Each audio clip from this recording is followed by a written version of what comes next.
आज का टॉपिक है सीक्वेंस इम्पीडेंस। ठीक है, जैसे पहले हम देख चुके हैं जो आपका जो नेटवर्क होता है जिसमें अगर कोई भी 3 फेस अनबैलेंस नेटवर्क है उसको हम किसी भी 3 बैलेंस नेटवर्क पे कन्वर्ट कर सकते थे। ठीक है, 3 बैलेंस सीक्वेंस पे कन्वर्ट कर सकते हैं, जो कि कहता है आपका फोर्टेस्क्यू थ्योरम। ठीक है, क्या बोलता है? वो बोलता है कि अगर कोई भी 3 फेस अनबैलेंस सिस्टम है, सिस्टम कुछ भी हो सकते हैं, एन फेज भी हो सकता है, बट हम यहाँ 3 फेज कंसिडर करेंगे।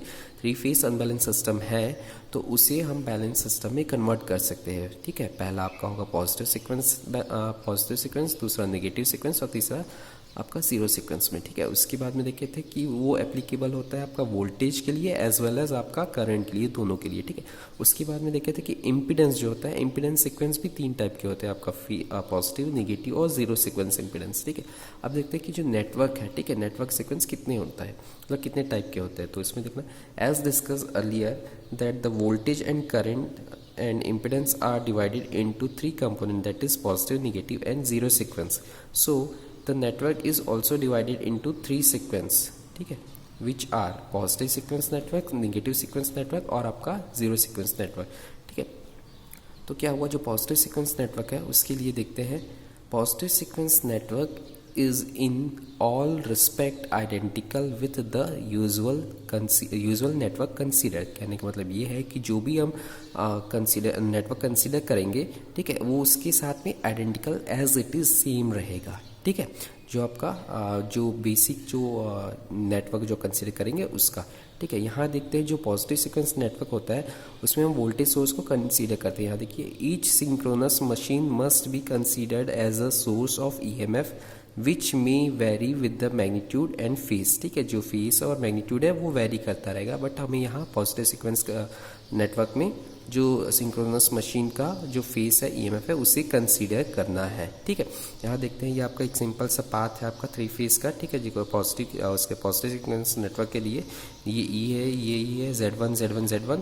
ठीक है, ई ए, ई बी, ई सी, और ये आपका IA1 IB1 और ये आपका IC1। ठीक है, तो अगर इसका पॉजिटिव सीक्वेंस नेटवर्क ड्रॉ करने जाता हूँ तो हमें क्या करना है, एक EA जो वोल्टेज सोर्स EMF है वो लेना पड़ेगा, उसके साथ में आपका इम्पीडेंस Z1, ठीक है, पॉजिटिव सीक्वेंस इम्पीडेंस जो कि होता है, और आपका पॉजिटिव सीक्वेंस करंट IA1। ठीक है, और ये आपका पॉजिटिव सीक्वेंस वोल्टेज हो गया। अगर आप इसका इक्वेशन लिखना चाहते हैं तो इसका इक्वेशन कैसे होगा, VA1 is equal to EA minus IA1 into Z1। ठीक है, ये लिखा हुआ IA1 is equal to EA minus IA1 into Z1। तो ये है आपका पॉजिटिव सीक्वेंस नेटवर्क के लिए। ठीक है, तो चलिए अब देखते हैं नेगेटिव सीक्वेंस नेटवर्क के लिए। It is in the general to positive sequence network. कहने का मतलब ये है कि ये भी जनरली होता है आपका पॉजिटिव सीक्वेंस नेटवर्क की तरह होता है, but except for the fact that since no negative sequence voltage is generated.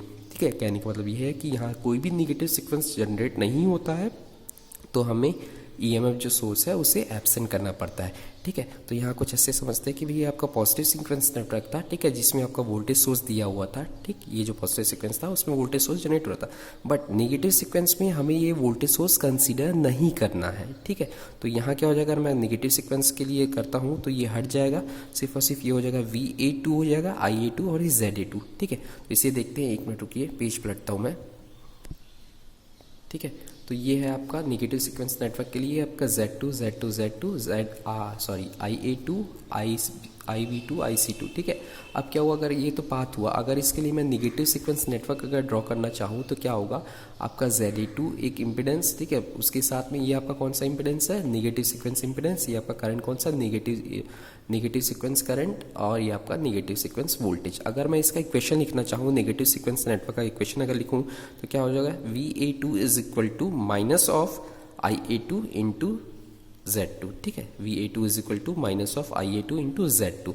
Similarly आपका क्या होता है जीरो सीक्वेंस का नेटवर्क के लिए, the zero sequence network likewise will be free of internal voltages. कहने का मतलब ये है कि यहाँ कोई भी वोल्टेज नहीं होगा जो इंटरनल वोल्टेज होता था। ठीक है, अब ये बोलता है कि the flow of current resulting from the voltage at point of fault. कहने का मतलब ये है जो फ्लो ऑफ करंट होगा वो कहाँ से होगा, resulting from the voltage at point of fault. ठीक है, जो फॉल्ट पॉइंट होगा वहाँ से होगा।